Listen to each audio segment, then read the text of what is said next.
These are things to look out for. I think it's far more engaging. It's far easier to listen to. It's far easier to learn from.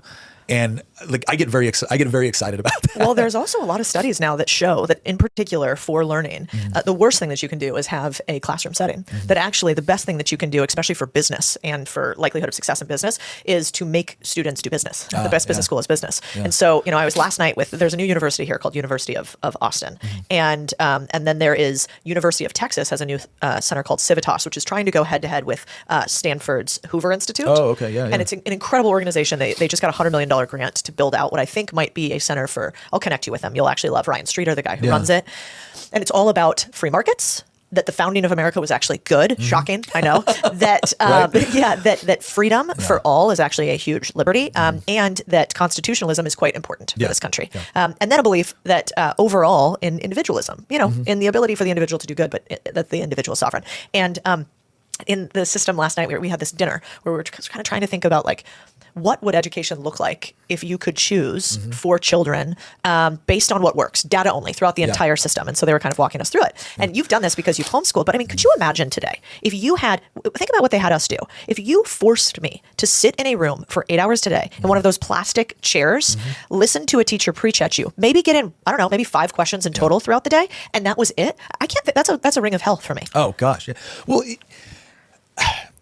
the modern public education system was built off of a Prussian model that was designed to make really good conscripts and factory workers. I was once sitting with the mayor of Charlottesville, or the vice mayor of Charlottesville. Now, for those in your audience that are not familiar with Charlottesville, Virginia, it's our version of Portland, right? So I'm a big free market guy. I'm a big school choice guy, and I'm talking to a guy that is about as progressive as you can get. And I looked at him and I said, can we just put everything aside? I have a question. So you and I both agree that education is important. Absolutely, Nick. Okay, great. Do you think eating's important? And like, no, food. Do you think food, like starvation's bad, right? Yeah, okay, food's right. I want you to imagine that at some point in United States history, the government got together and said, gosh, you know what? Eating is so important that we cannot possibly leave it to the individual or the private sector. So here's what we're going to do.